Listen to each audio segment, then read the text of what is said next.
Qu'est-ce que c'est que fonctionner par ordonnance? Un des fondements des régimes démocratiques repose sur le principe de la séparation des pouvoirs législatifs, exécutifs et judiciaires afin d'éviter leur concentration entre les mains d'une seule personne. En France, le pouvoir législatif est exercé au sein du Parlement qui discute, amende et vote les lois auprès de deux chambres, l'Assemblée nationale et le Sénat. Le pouvoir exécutif, partagé entre le président et le gouvernement représenté par le Premier ministre, est chargé de la mise en œuvre des lois et de leur application. Celle-ci est contrôlée par le pouvoir judiciaire qui sanctionne son non-respect. Il est exercé au sein des tribunaux par les magistrats. Les lois votées au Parlement peuvent émaner du gouvernement ou des parlementaires. Avant d'être publiée, une loi doit être déposée puis examinée par le Parlement pour enfin être promulguée par le président de la République. Le projet de loi va et vient entre le Sénat et l'Assemblée nationale jusqu'à ce que les deux s'accordent sur le texte. Si aucun consensus n'est trouvé, on réunit une commission mixte paritaire qui rédigera une nouvelle version de la loi et qui sera adoptée en dernière lecture par l'Assemblée nationale.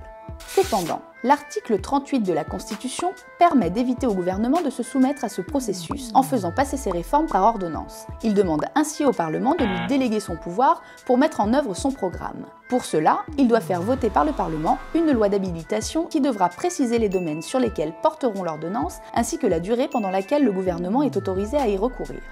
Et avec une majorité parlementaire excluant toute éventualité d'opposition au sein des hémicycles, la tâche est bien plus simple. Afin que l'ordonnance devienne ensuite une loi, elle devra être ratifiée et donc suivre le processus classique dans le délai imparti par la loi d'habilitation, sans quoi l'ordonnance deviendra caduque. Dans le régime démocratique français, plus de 400 ordonnances ont été ratifiées depuis 1984. Limiter le débat parlementaire afin de procéder à des réformes impopulaires comme celles concernant le Code du travail pose la question de la démocratie, surtout lorsque le taux record d'abstention aux dernières élections, qui discrédite la légitimité du gouvernement en place et son Parlement, nuit également à la diversité parlementaire et donc à la confrontation des opinions. L'opposition parlementaire, qui soumet des solutions politiques alternatives, joue le rôle d'un contre-pouvoir nécessaire à l'exercice démocratique et préserve l'exécutif d'un abus de pouvoir législatif dont il ne devrait pas avoir les rênes. Pour plus d'informations concernant les ordonnances, rendez-vous sur infocomcgt.fr.